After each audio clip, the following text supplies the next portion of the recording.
जैसा कि आप देख रहे हैं कि अभी हम अम्बेडकर शोध संस्थान में हैं और यहाँ आज़ाद समाज पार्टी के प्रदेश महासचिव विनय विद्यार्थी जी हैं और मैं इनसे जानना चाहा कि जो 8 नवंबर को जो है मिलर हाई स्कूल में एक सभा का आयोजन किया गया है, जो चंद्रशेखर जो इनके मुख्य जो नेता हैं, जो सामाजिक न्याय की बात करते हैं, दलितों की आवाज़ हैं, वो 8 नवंबर को बिहार में यानी मिलर हाई स्कूल आ रहा है। और मैं इस संदर्भ में मैं विनय कुमार विद्यार्थी से इस पे बात किया और लेके चलते हैं सीधे आपके विनय विद्यार्थी के पास। आज आज़ाद भीम आर्मी का आज़ाद पार्टी का जो है बैठक हुई, क्या कहना चाहेंगे, क्या क्या निर्णय लिया गया इसमें? आज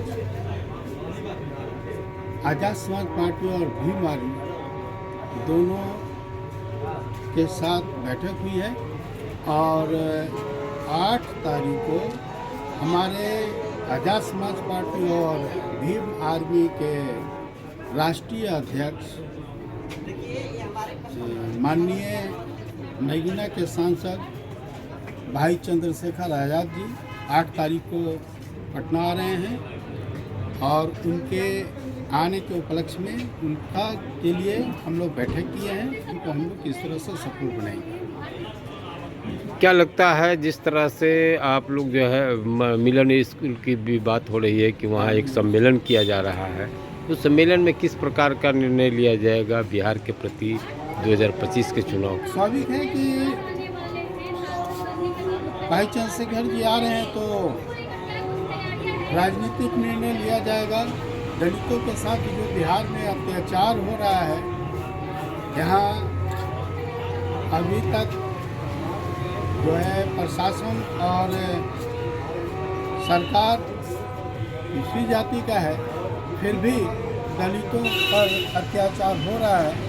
इस विषय पर निर्णय लिया जा सकता है और खासकर जो भूमि सर्वे का काम चल रहा है, जिसमें घोर धांधली हो रही है, दलितों की संपत्ति को भूमाफिया के हाथ में दिया जा रहा है, इस विषय पर भी निर्णय लिया जा सकता है।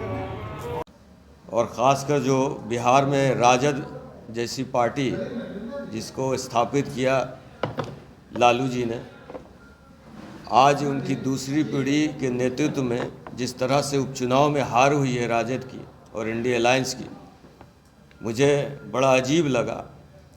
मैं बार बार ये कहता रहा हूँ, तेजस्वी यादव जी जो लीडर बड़े हो सकते हैं, उम्र में छोटे हैं, तो उस नाते अपने छोटे भाई को आप लोगों के माध्यम से भी संदेश देना चाहता हूँ कि जिस तरह से आरएसएस और भाजपा ये चाल चल रही है, जाति में बांटकर जाति का नेता खड़ा करके और जाति के नाम पर अलग अलग वोट को इकट्ठा करती है।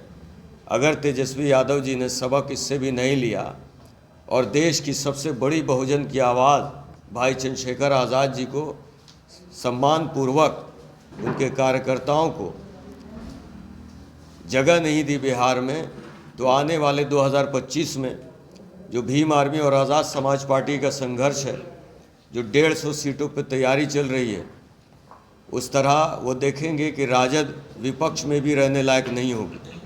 हम चाहते हैं कि जिस तरह से सांप्रदायिक ताकतें रोज़ बिहार में मजबूत हो रही हैं, उसको शिकस्त देने के लिए जिस बिहार ने सांप्रदायिक ताकतों को हमेशा रोका, चक्का को बंद किया, उसको बंद करने के लिए फिर से बहुजन नेताओं को एक होना चाहिए।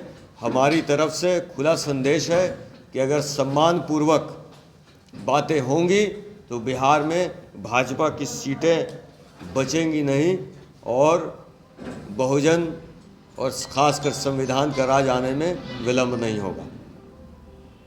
आज की बैठक में जो है मुख्य निर्णय क्या लिया गया, ये हम जानना चाहेंगे। आज की बैठक पूर्ण रूप से इसलिए थी कि माननीय सांसद और पार्टी के राष्ट्रीय अध्यक्ष भीम आर्मी के संस्थापक भाई चंद्रशेखर आज़ाद जी का आगमन 8 दिसंबर को मिलर हाई स्कूल के मैदान में हो रहा है। उन्होंने जैसे सुना कि बिहार में हत्याएं, बलात्कार और होमगार्ड की नियुक्ति और जो भूमि सर्वे के नाम पर भूमाफियाओं को कौड़ी के नाम ज़मीन खासकर दलित समाज की ज़मीनों को लूट कर भूमाफियाओं को दिया जा रहा है। तो उन्होंने सबसे पहले ये कहा कि मैं बिहार में आकर इस लड़ाई को तेज़ करना चाहता हूँ और सभी समाज को एक शक्ति प्रदान करना चाहता हूँ। तो ये 8 तारीख को वो आएंगे और बिहार में जो भूमाफिया भूमि सर्वे के नाम पे लूट मची है उसके ख़िलाफ़ वो अपनी आवाज़ को बुलंद करेंगे। और होम गार्ड के जो सफल अभ्यर्थी थे जिनकी नियुक्ति नहीं हुई और नई नियुक्ति करके पैसे की उगाही करने की नीतीश सरकार की जो मंशा है उसके खिलाफ वो अपनी आवाज़ को बुलंद करेंगे। आप जो एक तरफ अलायंस की तरफ जा रहे हैं, दूसरी तरफ आपके जो राष्ट्रीय अध्यक्ष है वो इस्तीफा की बात कर रहे हैं, ये कहाँ तक मतलब? नहीं, अलायंस की बात हम बिल्कुल नहीं कर रहे। मैंने कहा कि अलायंस हम तभी कर सकते हैं जब बात बहुजनों की हो, सम्मान की होगी, जब बात हमारे बहुजन समाज की नौकरियों की होगी, जब बात बहुजन समाज के भूमिहीनों के 5 डिसमिल ज़मीन की होगी, जब शिक्षा की होगी, स्वास्थ्य की होगी, युवाओं की होगी, जब ये सारे निर्णय होंगे तब हम अलायंस की बात करेंगे। राष्ट्रीय अध्यक्ष आपके इस्तीफा की बात कर रहे हैं कि हम इस्तीफा देने जा रहे हैं। देखिए, राष्ट्रीय अध्यक्ष जी हमेशा ये कहते रहे हैं कि लोकतंत्र बचाने के लिए उनकी लड़ाई रही है। उनकी लड़ाई कभी भी कुर्सी की नहीं रही है। वो आज फिर देश को संदेश देना चाहते हैं कि कुर्सी मेरे लिए सबसे छोटी चीज़ है, सबसे बड़ा जो है वो देश का संविधान है, लोकतंत्र है और बहुजन समाज है। देश में जिस प्रकार से एट्रोसिटी हो रही है, हत्या हो रही है, क्या लग रहा है कि आपके पार्टी के जो राष्ट्रीय अध्यक्ष है उनके इस्तीफा देने से सारी चीज़ें रुक जाएगी?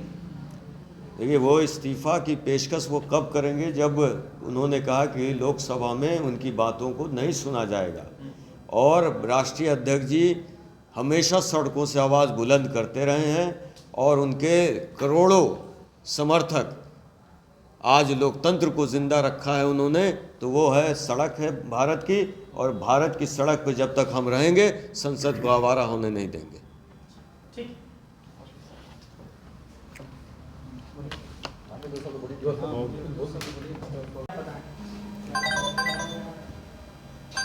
आज की जो बैठक थी ये हमारे भीम आर्मी और आज़ाद समाज पार्टी की संयुक्त प्रदेश पदाधिकारियों की, सम्मानित जिला अध्यक्ष, जिला प्रभारियों की बैठक थी।